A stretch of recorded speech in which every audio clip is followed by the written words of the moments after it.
Hi, herzlich willkommen auf tubalernen.de, der Plattform, mit der du lernen kannst, deine Tuba zum Klingen zu bringen. Ich bin heute ganz im Norden, nämlich tatsächlich in der Stadt Norden und bin bei Onno Sparenborg zu Gast mit seiner Brass-Werkstatt. Das ist eine Werkstatt, die es noch gar nicht so lange gibt, als Werkstatt schon, aber als Ladengeschäft noch nicht so lange. Und das ist einfach ein netter Kerl und deswegen bin ich vorbeigekommen und lasse auch ein paar Sachen an meinen Tuben machen. Aber er hat natürlich auch ein paar spannende Instrumente hier, die ich euch gerne vorstellen möchte. Und gerade eben habe ich zum allerersten Mal tatsächlich auf einer Plastiktuba gespielt.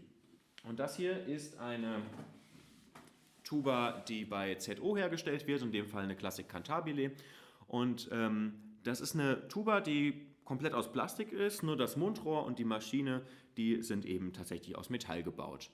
Und ich habe echt vorher Bedenken gehabt und habe gedacht, ein Instrument aus Plastik, kann das überhaupt gut klingen? Und habe das Ding eben angespielt und dachte mir, wow, es ist wirklich gar nicht schlecht. Und ich zeige euch am besten einfach mal, wie das klingt.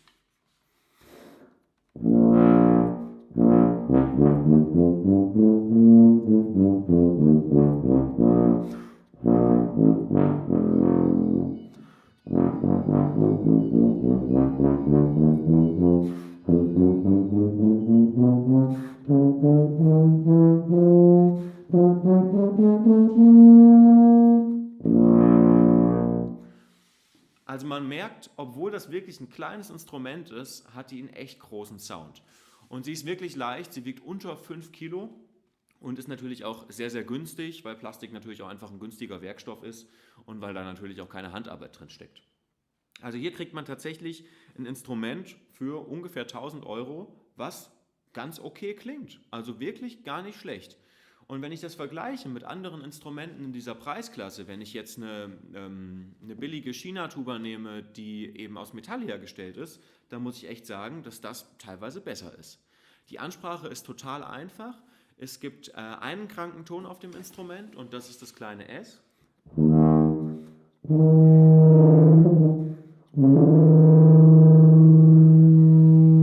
Also sobald ich das ein bisschen forciere, sobald ich dazu viel Luft gebe, fängt er an eben zu grrr, das zu machen. Aber wenn ich den leise anspiele, dann geht das schon. Also man merkt, das ist dann halt was anderes, ob ich jetzt eben ein professionelles Instrument aus Metall habe oder eben so eine Plastiktuba. Bei allen anderen Tönen habe ich keine Probleme festgestellt. Intonation muss man ein bisschen schauen, aber man kann auch ganz gut nachregeln. Wir haben die Züge hier vorne, hier vom ersten Ventil, der ist hier, vom vierten Ventil, der ist hier, genau, vom dritten Ventil, das müsste, ne, das hier, jetzt bin ich, ne, das hier ist vom dritten Ventil und der ist vom ersten Ventil, so ist es. Und dann kann ich schon ziemlich viel nachstimmen und kann nachregeln bei den Tönen, die vielleicht nicht so ganz stimmen. Für wen ist so eine Tuba interessant? Ich sag mal, gerade für Leute, die Schwierigkeiten haben mit schweren Gewichten, ist das ein interessanter Ersatz. Natürlich nicht fürs Konzert, aber um zum Beispiel ein Ständchen zu spielen oder um eine Marschmusik zu spielen. Natürlich kriege ich hier auch nicht so einen großen Sound hin wie auf einer 5/4 B-Tuba. Aber wenn ich eben sage, ich habe schon einen Bandscheibenvorfall und kann nicht mehr so gut durch die Gegend marschieren, ist das ein wirklich toller Ersatz.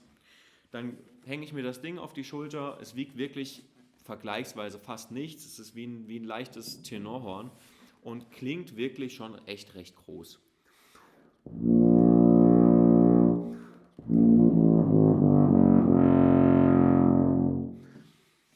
Und weil das so ein leichter Werkstoff ist, würde ich empfehlen, ein möglichst großes und vor allen Dingen ein schweres Mundstück zu nehmen. Ich habe jetzt hier gerade das Puttkammer, das Alex von Puttkammer B Tuba-Mundstück drauf, und zwar in der Heavy-Variante. Da wiegt es 30 Gramm mehr als in der leichten Variante, und ich habe es in der leichten Variante auch ausprobiert. Dann klingt sie doch etwas fistelig, diese Tuba, aber in dieser schweren Variante klingt sie doch sehr dunkel, gerade wenn man eben darauf achtet, dass man die Zunge runterbringt, dass man mit der Luft gut atmet, und dann hat man eben auch einen Sound. Ich kann ja mal albernerweise versuchen, die Solo-Etüde darauf zu spielen von Blasewitsch.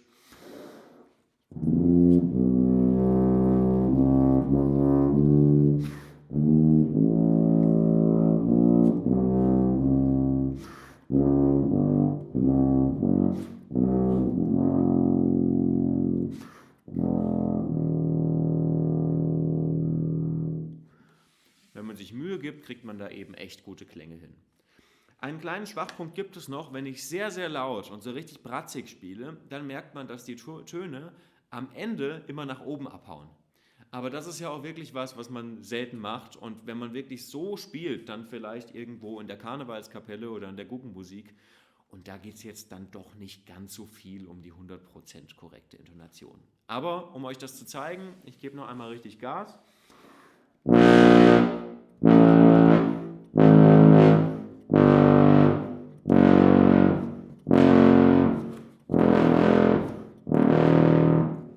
Und da merkt man immer, dass der Ton am Ende beim Abklingen so ein bisschen nach oben weggeht.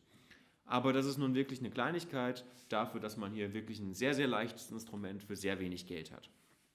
Also, wenn du rückengeschädigt bist und ein Instrument zum Marschieren oder für ein Ständchen oder sowas brauchst, oder wenn du irgendwelche Spaßauftritte hast, wo es nicht so allzu sehr um Klangqualität geht, oder vielleicht auch für Kinder, für Schüler, die wirklich noch eigentlich zu klein sind, um Tuba zu lernen, ist das eigentlich ein super Instrument, was sich gut spielen lässt.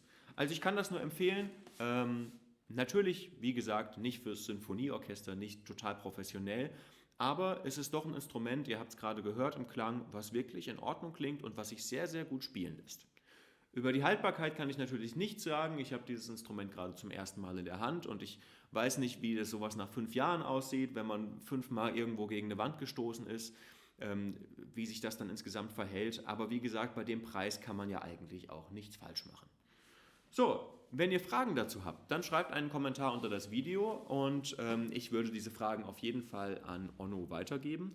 Der kennt sich nämlich sehr gut aus mit diesen Tuben und dann kann er vielleicht auch direkt unter das Video kommentieren oder so. Das schauen wir, aber wenn ihr Fragen dazu habt, schreibt sie gerne unter das Video.